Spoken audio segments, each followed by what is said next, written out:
If you don't know my next guest, you've probably been living under a rock for the past 3 decades. And I don't think that's happened because you're listening today. He is one of our best-loved singers, songwriters, entertainers. Cut me and I bleed sparkly shirts and piano solos, he says. He first took to a stage at the age of 11. As a teenager, he was part of the house band playing the northern clubs. And when he wasn't performing, every spare hour was spent at the keyboard crafting songs. Then in 1989, he was put together with 4 other young lads eager for success, and they were huge.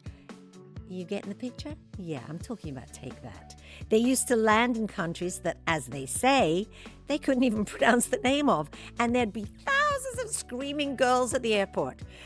Sadly, they split up. They reformed, and it all kicked off again.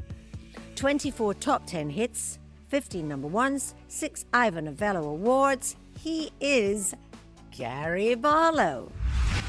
Because you look out there and it's just lovely. That's the world I want to be in. You're connected. Yeah. Now, unfortunately, it's only for 2 hours a night. That. But you come home like that. Ooh, I'm happy, but I'm tired. A lot of people are alarmed by ambition. Yes. They're threatened by it. Yes. Don't be threatened by it. It's like, I'm not going to do anything to you. No. This is where I see us getting to. He'd come apart from us a bit. He had a bit of a different friend group. And the gap got wider. He decided one day he was going and went. Be back tomorrow. 2 days, 3 days. It's not 2 weeks, 3 weeks. This is the Lulu podcast, and in this episode we discuss some of the big turning points in Gary Barlow's life. I've known Gary for many years, since he was a wee boy. We collaborated on Relight My Fire back in 1993, and we've been mates ever since. I would say maybe even family. But I think this is actually the first time we've had a chance to sit down and talk frankly about his journey. We'll go into his early life and the people who spurred him on, the whirlwind of discovery and success, what it was like in the bubble of Take That with all the highs and the lows. I'll resist the temptation to ask him about his obsession with vintage studio equipment because I know he once talked to Prince for hours about old compressors and keyboards, but that's not me. So today on Turning Points, Gary Barlow.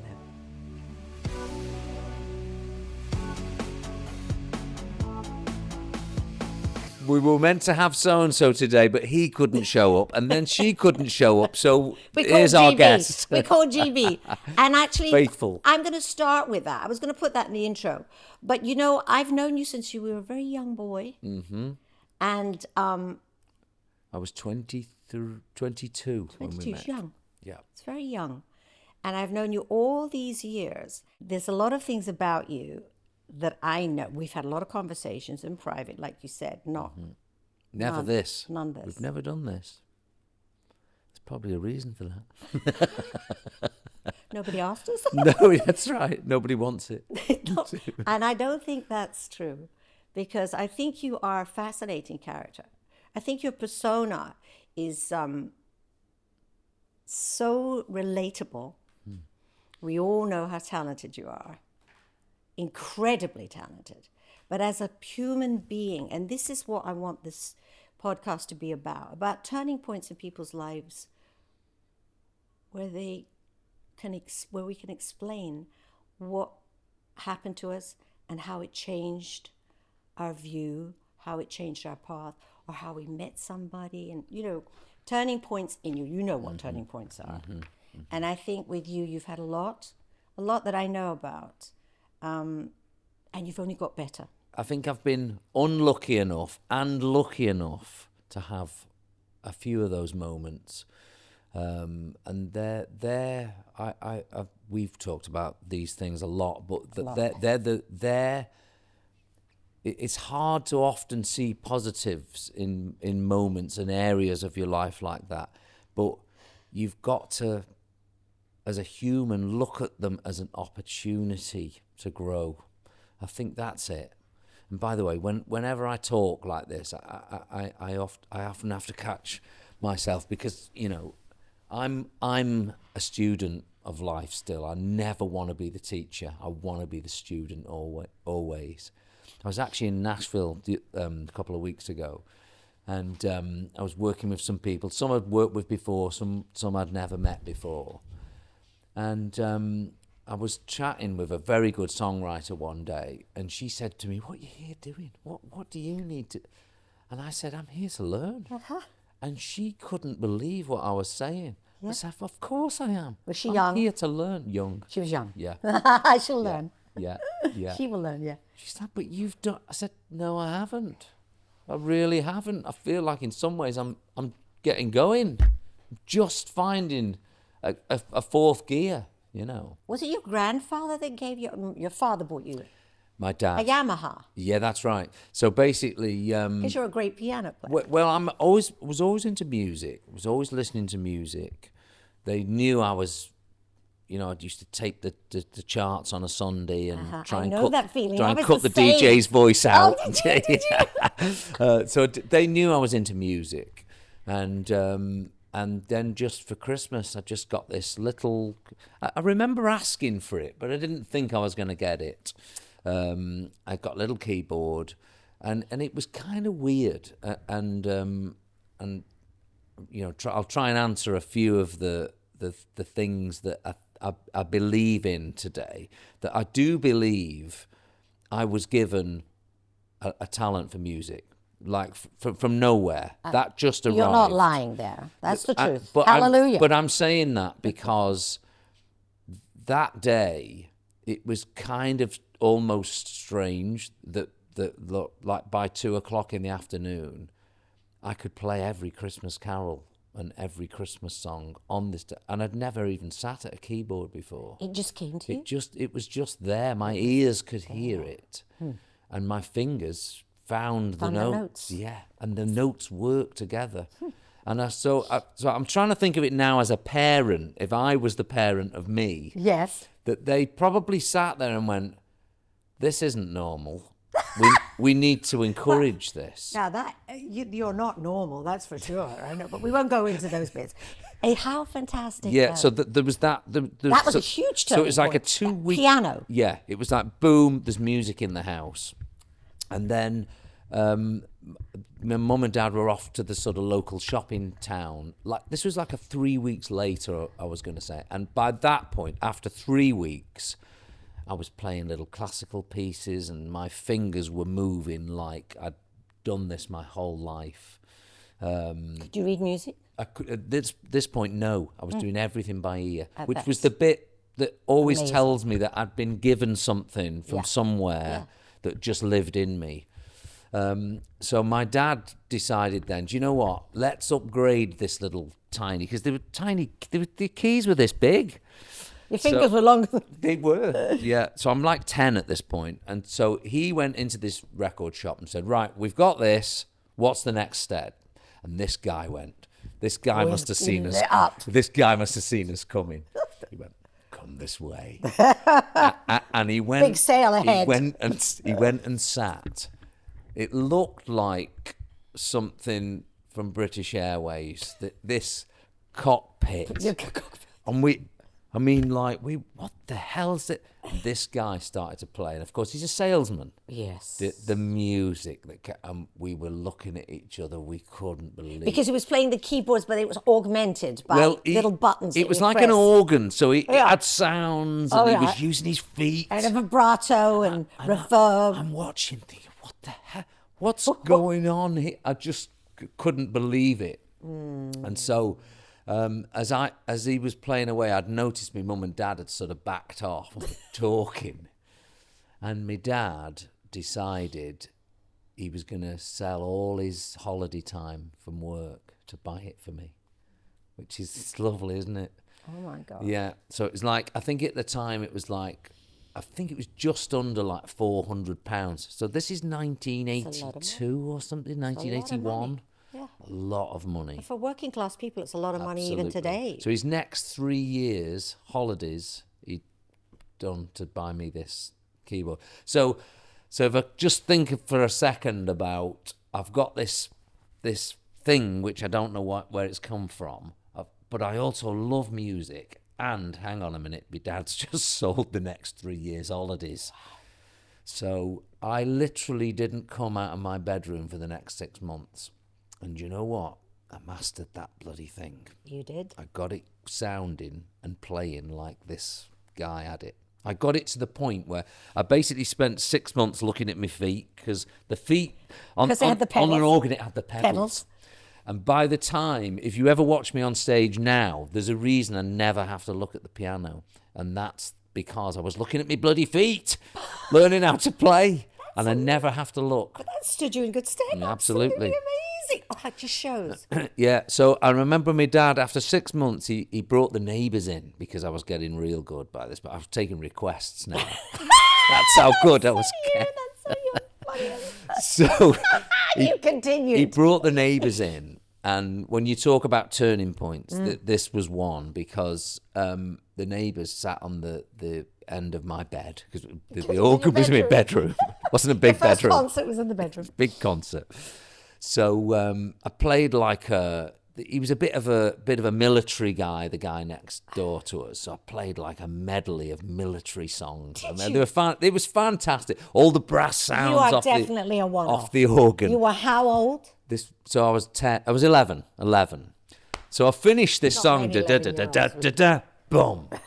And the two of them stood up. They had tears in their eyes. They were clapping.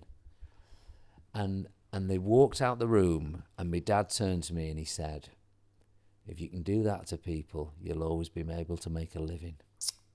Aww. And that, again, was a turning point. Your father was so special. And I only met him a couple of times. Yeah, and he was a quiet man, my dad.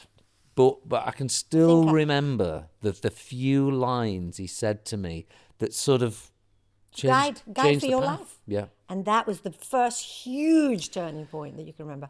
Well, that's amazing. Because they weren't in show business, my mum and dad. They didn't know this language. But he just saw, if you can do that to people, you can make a living out of it. He was very wise, your father. Yeah. I'm just going to say to everybody, we used to travel when we were touring. I was touring with Take That. And this man not only is a talented musician and a hard worker, but he's a comedian. And he would go to the front of the plane. He'd ask the pilot, "Can I speak to them in the back there?" And he'd start being very funny. But it was all stuff that you'd learned from doing working men's clubs. Yeah. And every one of us, I will be very, very, not very attractive, what I'm going to say, but I practically wet myself. Mm-hmm. I practically pee in my pants because you were hysterical. And you do what you remembered from the working men's club. So obviously that was was that how it started, you doing gigs? Yeah, so basically, once the neighbours had stood up at the end of the bed, yes. I decided, you know what, I'm ready for an audience. Ooh. And so... At 11, you decided? Yeah. And so I went off and I got a little Saturday night residency at a little... But you were 11? No. Oh, my God. I wandered in. I'm going to hold that thought because I want to talk to you something about one of my... Hold it for a second so that I just say it loud so I remember.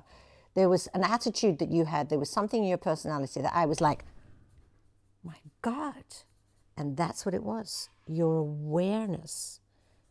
So tell us, you got yourself a gig at 11 years old. Yeah, well, the thing was, I was definitely... like enjoying entertaining people. I think it's something I still chase now.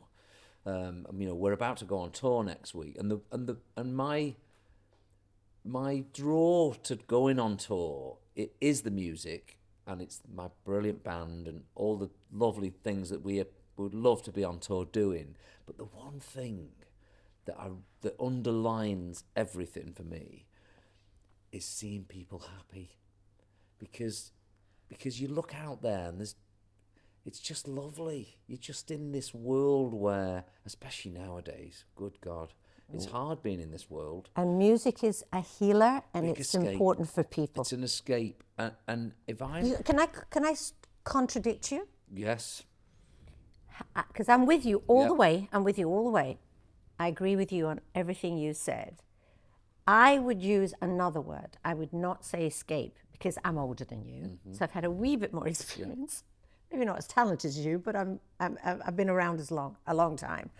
I feel it's not that they're escaping or I'm escaping. I feel that I'm doing the most incredible connecting, and we are connected. And because I talk about my spiritual path, I don't want to go into it too much, but we're like one person. Yeah. We're just one, and we're all in the zone. Yeah. Remember Star Wars? Yeah. We're in our own world.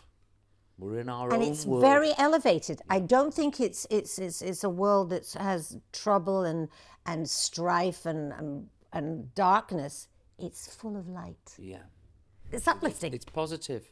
Yes. It's wholeheartedly positive. Yes. And that's what you crave. That I love that. Well, I think that's And it's no different to the neighbours standing up at the bottom of the bed. That's the world I want to be in. You're now, connected. Yeah. Now, unfortunately, it's only for 2 hours a night. That. But you come home like that. "Oh, I'm know. happy, but I'm tired. But isn't it funny that you come back and you're like, well, I've only played music and stood on a stage, but you're exhausted, and it's the energy. It's all about the energy. Everyone shares. Love it. It's just an amazing thing. And so when I felt that, I knew the stage is for me. I want to get out. But you got that at such an early age. Yeah, thankfully I did. Because then over those next sort of 11, 12, 13, 14-year-old, I really learned to play. I learnt music. I did exams. I did the groundwork. You studied. I studied. You did your apprenticeship. But not only did I study, I did the biggest study of all. I got up there and had nights where I didn't get clapped. Had nights where I was told to turn it down. Had a night where someone sat reading a newspaper on the front row. You've gotta go through all that, because then when you walk on at Wembley Stadium to And a they sold roar. then that's easy. And I've been there, and I'm sure a lot of people who are listening to this will have been there too. That's such a beautiful explanation. Yeah. So those years were crucial. But then I'm getting to what you were trying to The get Working to. Men's Club, and where you learned to do comedy. But as well. that's about to start, because once I started to sing, sort of 15-ish, I was also secretly writing in my bedroom in the days, but I was starting to sing. I was starting to get opportunities in different type of places. And it was about 16, 17, when I was just starting to drive, I got a first foothold into the sort of pro end of the Working Men's Club. So I'll give you a Thursday night, right, in Blackpool. I had this season in Blackpool. So basically, you played the Blackpool gigs because Monday, Tuesday, Wednesday, Thursday, very hard to find gigs. Yes. You could Friday, Saturday, Sunday, Well, easy. people had the wage packet. Yeah. They go out and have a drink. Yeah. But Monday to Thursday, very tricky. Blackpool. Blackpool. So I got a season at Blackpool. So this was probably 1988, this would be. Huh? I'll give you the bill. Yeah. Love this. Okay, so it's Thursday night in Blackpool. Yeah. All right. The Viking, the talk of the North. All right. Place is packed. Right. I'm on first, 7 o'clock. Mm-hmm. So if I give you my sort of first 2 weeks in the Working Man's Club, barely got a clap. Okay. Then next on, Joe Longthorne absolutely tore the place to pieces. Stan Boardman, Bernard Manning, Bob Monkhouse, top of the bill, Ken Dodd. And that was one Thursday night in 1988. That was, so I would sit there and go, right, I didn't get any claps tonight. What can I learn from these? And I'd sit there. This is where all the jokes come from. I got it before you said it, yeah. So you would watch them, and you would watch. I'm going to admit Joe, because he could sing. So Joe was a very good singer. Good voice. And funny. But I used to watch the comedians more, because the comedians, they had an arc to their show. It would start, they'd come out and they'd be looking at people in the eye. Their chests would be out. They dominated the room. They took control. That's what it was. They took control. And then they took the audience on a ride. There was even an emotional bit sometimes in the middle, and then they'd start this slow rise towards the end. And I used to watch thinking, look at that, they're on their feet. How do I get that? You can see my... I can see It's funny, you. right? I can see you. But it's funny where this stuff starts. And whenever I look out and people, I always think of Blackpool because I think that's where I learnt this. That's where I learnt this journey of over 2 hours. We need to get from here to there to there. And it comes from that. It comes from those years in Blackpool, learning that. And of course, the joke book. The joke book. Did you have a joke book? Well, it all comes from these gigs. Did you write them in a little book? I didn't write them No. because you've got a good memory. I don't have the memory you I have. see it 5 nights a week, for a whole season. Oh, for a season? What was that? 3 months? 3 months. Whoa, that's where you learnt your craft. Then you really did learn your craft. Definitely. But I have to tell you, not everybody's like you. I have to throw back the compliments. I can't help it because, you are. Not everybody would try to figure out how can I learn from them to take some of what they've got. And what is that, an arc? I don't know that a lot of musicians think about the arc when they're performing. They're just thinking about, how did Jimi Hendrix play that? Right. It's a different, you are sort of stretching your view and that's what's happened to you. You have a big career. You have a big career. You're not just a piano player. You're not just a singer. You're not just a songwriter. And I'm not negating how important those are. You're all of those things, but you know how to get that audience. And I think that's what the audience want. They want to be taken on a journey. Yeah. I've learned that. I learned it quite late, but I've learned a bit about that. And I think that's invaluable. And there's where you're slightly above most people. And you analyze. That's right. That's it. Because, there's, of course, it's music, it's entertainment, whatever. There is a science to a lot of this stuff. And Science, art. And I actually think sometimes the comedians have it better than the musicians do. If you listen to Jerry Seinfeld or Peter Kay, for instance, they analyse. So when they're putting their shows together, and there's a lot of music people who do too. I've seen some amazing shows. Of course, there's a lot, but it's not common. It's not common. And I think actually it's a will to want to entertain. I think it's a will to want to deliver to the audience, to send everybody home smiling. Happy. Yeah. I always say if you come to a show of mine, all I want you to do is leave saying, oh, that was a good night. Yeah. Because, whatever was worrying you when you walked in has had to be put on the back burner, like you just said. Yeah. So that was love it. Funny, isn't it? It is funny. And it's all stayed with you because you have got a good memory. You've got great recall. And then, of course, shall we move into the tape? I mean, you sent a tape to Nigel Martin Smith. Well, just to finish off the Oh, Working yeah. Men's Please Clubs. do. Sorry, It's only quick, but just Right. to make the link, it got to a head for me because I'd learnt a lot and I was getting good, and I was winning things like the club act of the year and all this stuff, and it was like, this is great, and I thought, where do I go next? What is next? And it all sort of come to a head. I remember that the clock ticking into the 90s. It was New Year's Eve, 1989. Look at the memory you've got. And I was. It's only because you said about these trigger points. This is a big one because I remember I'd been booked in this really nice club. It was New Year's Eve, very good pay, lovely audience, good band. This was as good as it's going to get. I'm 18 years old. It's great. And at the end of the night, the guy said, right, I'm going to pay you now. And you were so good. I want to book you now for next New Year's Eve. And I hadn't even thought that far. And we're just triggering into 1990. I said something which I thought, what am I saying? I said, oh, no, I'm not available next New Year's Eve. I'm going to be a pop star. You said that. Just said it. It came from out nowhere. because it was so right in the And front I was of like, your mind. What are you talking about? Take the gig. And I didn't. I got in the car and I drove home and I thought, this is the year now. I've got to now do what I said I was going to do. I've got to change the plan here because I don't want to be doing this forever. I can't do this forever. I've got to go to where's next. And that's when I started sending letters and tapes and photographs to managers. I opened the Yellow Pages. That's how I found Nigel. I went in the Yellow Pages. My God. Managers. And it was casting agents. And that's how... And it was... I sent out 10 of these things. And Nigel was the only one who called me. His office called me and said, will you come in and see Nigel? I see that as your destiny, of course. Meeting him was...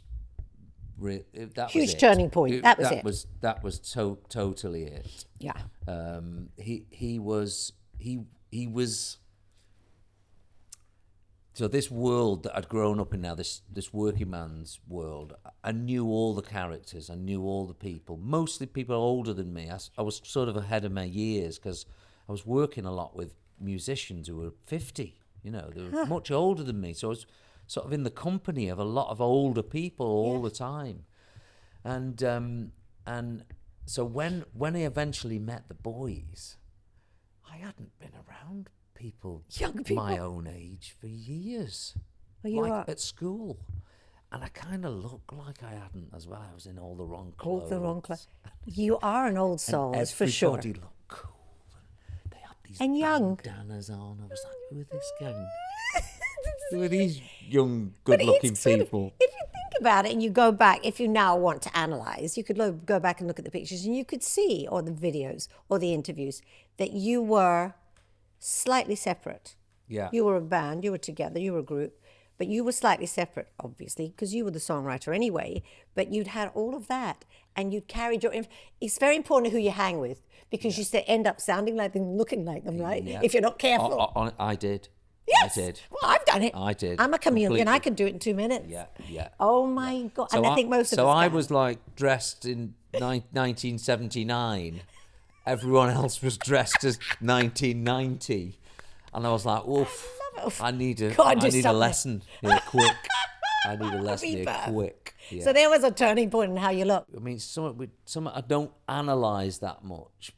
But, when I met with the boys, I think Nigel had set me up in a big way. We got, he always said when I was dreaming of putting this band together, I'd actually never thought of a songwriter.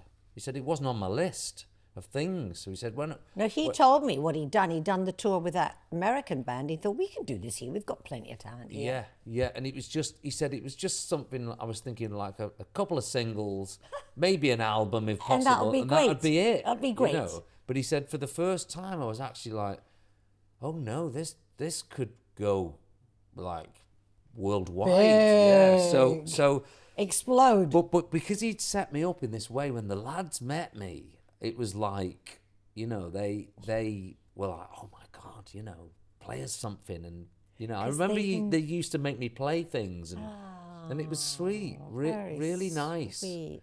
And sort of in the same way, they were helping me because, I don't, if you ever remember, if you were to be in the company of Jason and he started to move, it was kind of breathtaking. Yeah, he was.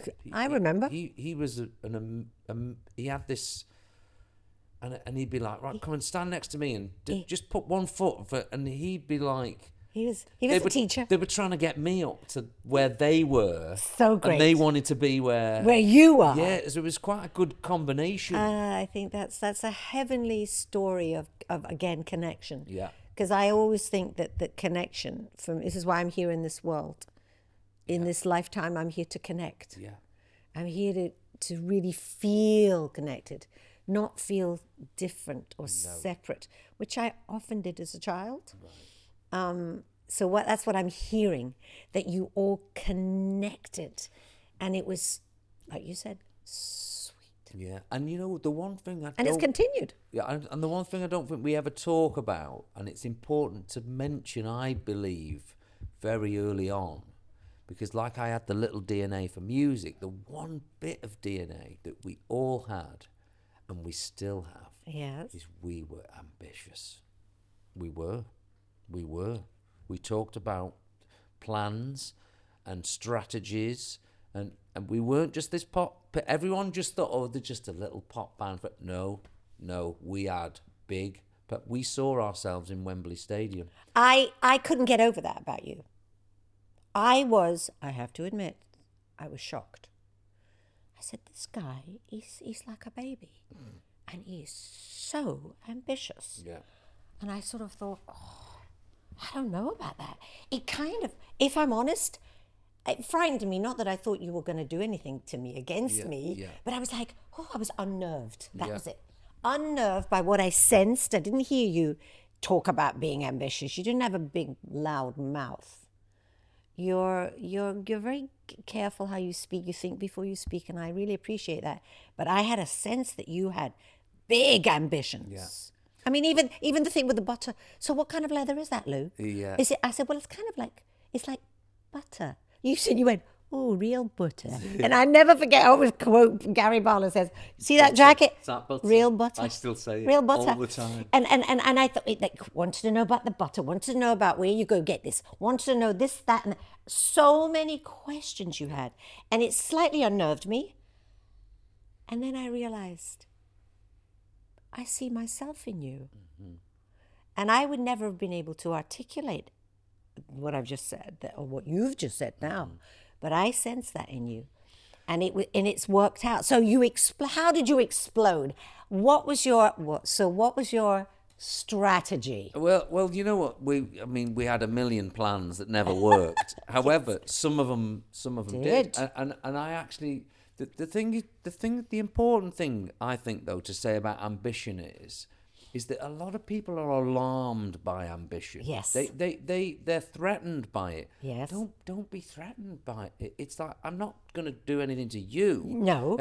This is where I see us getting to, and would and part of ambition, I believe, is dreaming as well. And we all. It's a beautiful thing. It's a beautiful thing, but that's because you've explained it to someone who maybe thought ambition. Like for a woman, it was also slightly different. Mm-hmm. A woman that's ambitious is like, oh my God, she's above her station. That's so Who does true. she think she is? Yeah. She's got some ego. Yeah. And those words were never sort of said to me, but I think I never used that. I learned to say, I'm still ambitious. I'm 76. And that's a wholeheartedly positive thing. Energy. Yeah. It's energy. I want to grow, and I get that. But when I was trying to figure you out, because I had never met anyone like you before. Ambition comes in many. I'll give you a stupid version of ambition. This was our ambition. We're playing these tiny theatres, doing 4 costume changes. I think I've said it. And the agent said, "Guys, too much. I think you're doing too much." Like, no, we're gonna give them everything. We're giving them everything. I'm gonna bleed when I get on. Fast forward then 15 years. You're just still doing it. And we're doing the circus tour and Wembley Stadium. How many changes? Another 5. Yeah. But that's what I mean. It was leading. That's what was in our head. But your audience love it. Love it. That's what they come for. Love it. They come. They love the whole spectacle. Yeah.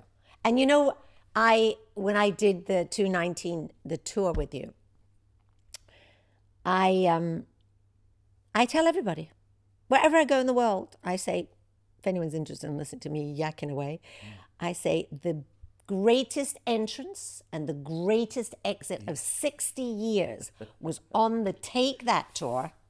When that sphere, what was 100 feet up? It was. I remember getting there, and Kim said, "We're going to put Lou up there." I was like, "Oh, that's high. Is she all right with that? Are you sure?" So when you arrived that day and your car pulled up, I said, "This is it, boys. D-Day." Yeah, well, I'll tell you something funny too about that. I felt that when I came into rehearsals that day, because we hadn't seen each other. I mean, that's how it is in this business. This is life, you don't see each other for ages. And then when you connect, it's like you saw each other yesterday. Yeah. But I then did you gotta be, and I looked and I said, I swear, they were very cool as you always are, but they went, oh, she can still do it. And she can go up there. Oh, this is good. So it was a mixture of things I saw or felt, you know. Every night, it was crazy. I used to take one ear out every night. It was fantastic. But going back to the ambition, here we are. You've got more to do. Playing places we've never played before. And I can't imagine there is a place that you haven't played before. But do you know what we played in? I'm going to miss something off here now, but like we played in places we've never played. Honestly, we went to countries we'd never been to before. How great! It was brilliant. It was absolutely brilliant. How we great! Called it the Gentleman's Tour. Oh! We had no dancers with us. Oh, how so no was chaos. that weird? It was actually lovely. Not 5,000 people to fight through. No, listen, we love the company, but we had a very quiet tour. I didn't see it. I didn't come on where I was. It was nice. The gentleman. The gentleman's tour. That's what's happened to you guys. Even in Asia, we were so chilled, and it was kind of nice. Kind of nice. Everyone's in a great spot right now. I noticed that last time I saw you all together. The best I've ever known, actually. I think everyone's just in a great place. Yeah. I think it's because, am I right in saying it's because you guys have worked on being appreciative? You know, like when you can see things as they are, like all those people. Mm-hmm. I mean, you sort of said it about I think you've said it, I've heard you say it a lot, about your audience. Your fans are so loyal. Yeah. And they give you so much, and you feel you've got to give them back. Yeah. So it comes to a place where you go, I'm lucky. Yeah. No, I know that. I know how lucky. It's unusual. You've put the work in, but you're also lucky. I see lots of bands go through audiences and they move on and whatever, and they've never gone anywhere. It's amazing. And you've held on to that relationship. Well, that's, I think with those thousands and thousands and millions of people now that people go, right, let's assess where we are. Right, we look after this group that are the. But we've always done it. Yes, you have. We've always found it. I don't know. Did you sit down and have a talk about that? Do you know, or have you talked about it just through the years? You know what? Come to the conclusion collectively. I know Robbie talks about this a lot, but and it's very hard to take everyone back to this point. But you've got to remember, in the 90s, radio didn't like us. The music industry never really accepted us. We were always just a boy band. They danced just a bit. A boy we band. We were always that. And do you know what? It's a funny thing, because as a 5-piece, we were like, we'll show. We used it positively. I saw how you worked. We used it positively. And there was a little switch. And it took us years. But when we sat up and did Back for Good for the first time, everything changed. Everything moved. What was different about that song? Because it was different. Did you consciously say, I'm going to do something a little more sophisticated? Do you know what? It wasn't that conscious for me, but I'd had quite a few years as a songwriter. I'd had moments where I truly believed in what, but I definitely had, I'm this lad from Frodsham who's. Where are you from? From Frodsham. That's where I'm from. I never heard you say that. Yeah. Frodsham, where's Frodsham? So it's near Liverpool. Yeah. In Cheshire. Yeah. And I always just say Cheshire. Yeah, and I had these 4 lads who are, dressed in all this coat. They want to move, and like, I don't write dance music. I write ballads. I sit at the piano. You're pretty good at that. So I'd had the label saying, it needs to be more energy. We need it 4 on the floor. There's this new thing called house music that's come around.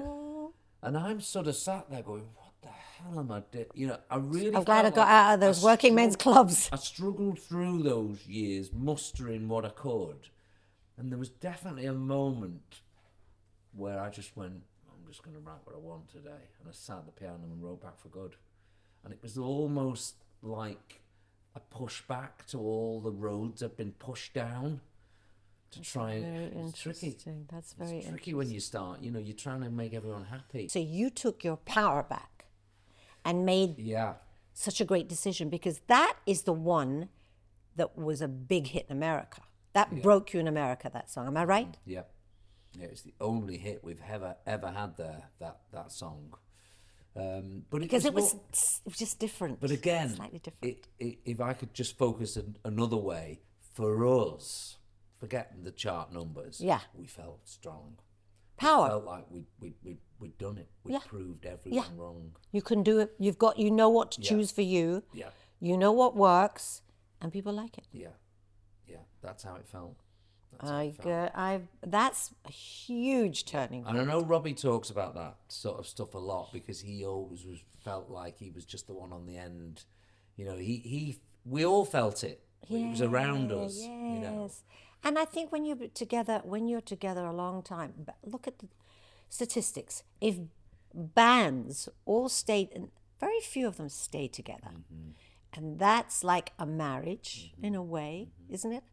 You know, you go through you all happy clappy, the honeymoon part, and then the honeymoon part disappears, and then the cracks appear, and you start to have questions, and is this right? Or you're not agreeing. You think, well, this isn't how it was when we started. Yeah. With bands, that's very, very. I mean, that's how it happens, and then they decide to give up, or they persevere like you did. Yeah.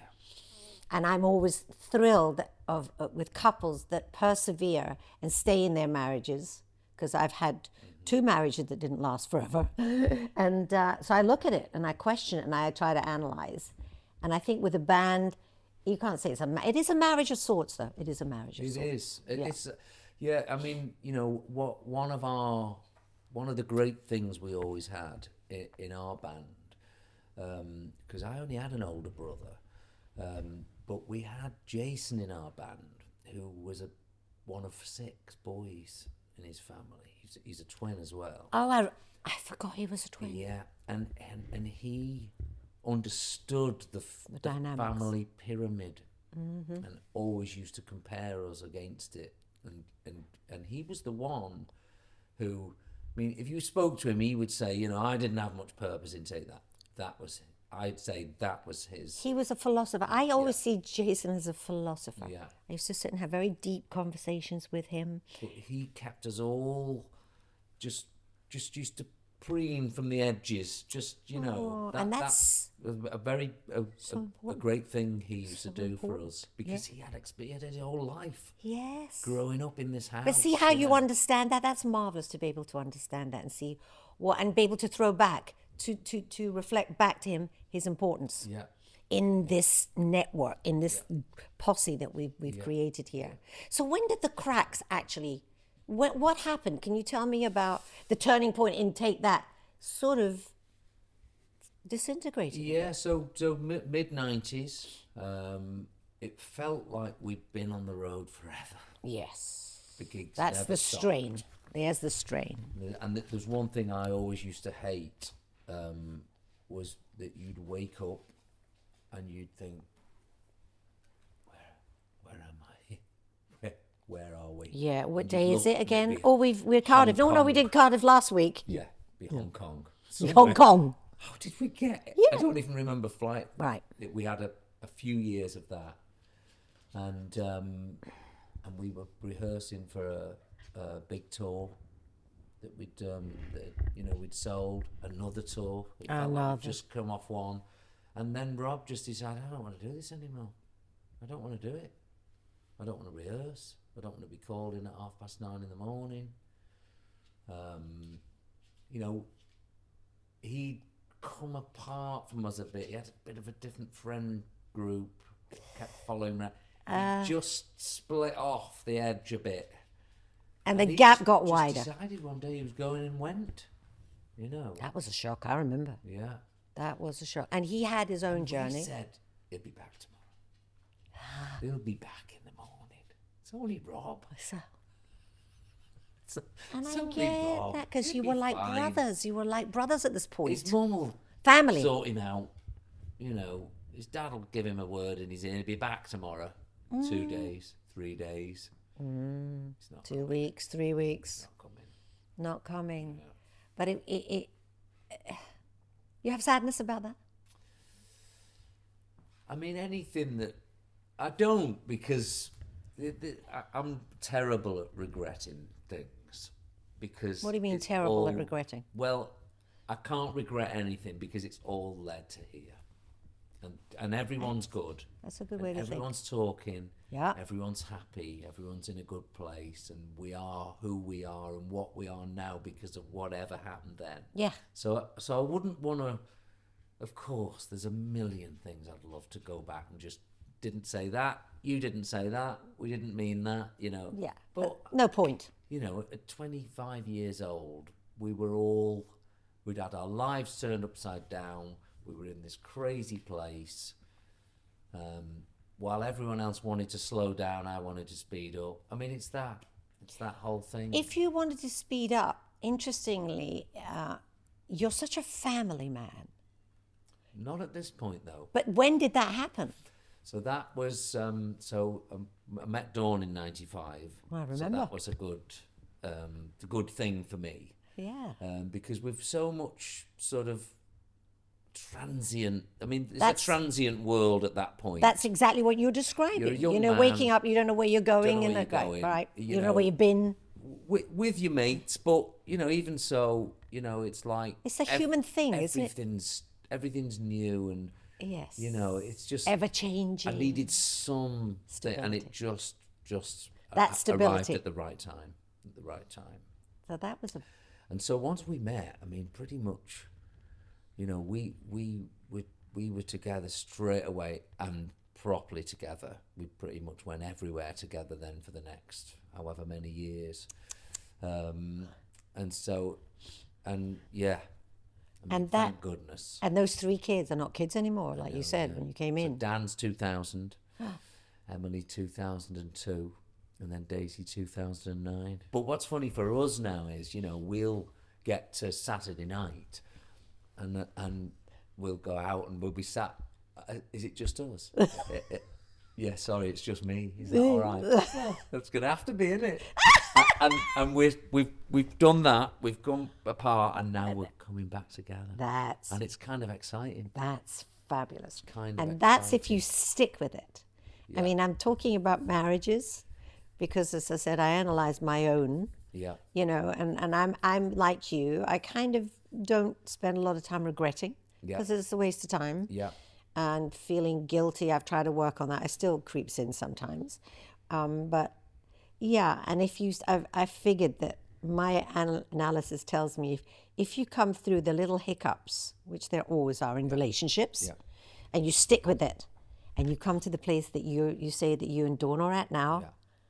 that's, It's lovely. Yeah, and it's that's exciting. the cherry on top It's of the exciting, actually, cake. because you know we're currently working. We talk a lot about crap and plans and all that. We have our own little ambition as a couple, Great. and we're designing our sort of next 20 years of our lives. Fabulous. You know, and it's exciting. Isn't Really that great? exciting. Yeah. It's an interesting thing. I am 76, and I'm at the sort of the winter of my life, and I am always moving fast and always looking forward. And even though I think maybe I'll have 10 more years, oh my God, that's a shock. Only 10 years, I better get going. I better not sit down. I better keep moving. I better keep planning, and I better keep having goals. Yeah. Because that's how I like to be. Yeah. And it's an interesting thing. I think for hope in our lives, we have to have goals. Yeah. We have to have plans. Yeah. And feel the excitement or the joy of what's possible. And I think again, you know, I think with any of these things that you've just talked about, whether it's a marriage or whether it's, you know, Relationships. or look, you know, planning the thing, they all take a bit of work, and it's like, just accept it. It's work is part of what we do, and putting work into planning or putting work into, That's exciting. yeah, that's what I mean. I think just waiting for it to come is depressing. No. Because it won't come exactly as you won't. wanted it, and then you'll be grumpy about that. Yeah. But I think we're kind of similar. Yeah. We're kind of similar, and that's maybe why we're friends. I would say we're really good friends. Yeah. Even when we don't see each other a lot, we can communicate and connect. And that's, to me, what makes life. But yeah, I think it's important to have a plan. I think it's important to work hard, because that's the success. I'm really, really in the midst of this. And don't forget as well that however hard you're working, however hard I'm working, you know somewhere Elton's working harder than both of us. What about the stuff with his eyes? He told me he was retiring. Yes. Yes, they're retiring. Yeah, I know. Like, just make us feel a little better. He's so funny. Just put on TikTok, you're having the afternoon off. Just give us a chance. I love talking to you. We should do this regularly. Lou, when you have another guest that doesn't turn up. Shut up.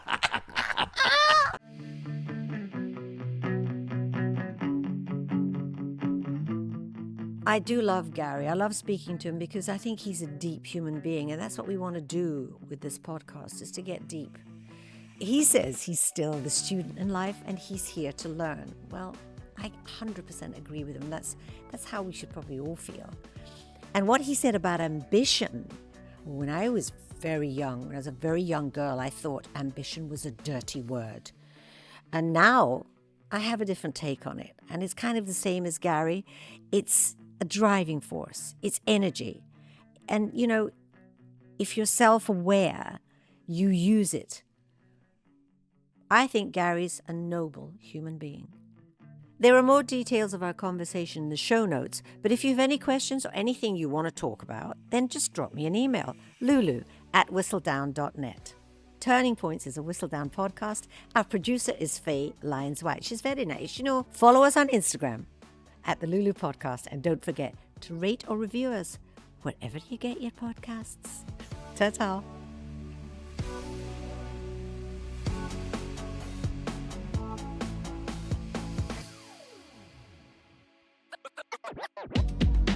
Oh, just before I go, let me tell you about an amazing new podcast from Whistledown. It's The Power Sisters. They're Rachel, Elaine, and Caroline, 3 of the sassiest, most single-minded women you'll ever meet. They're old school friends and mentors for life. And they're so funny.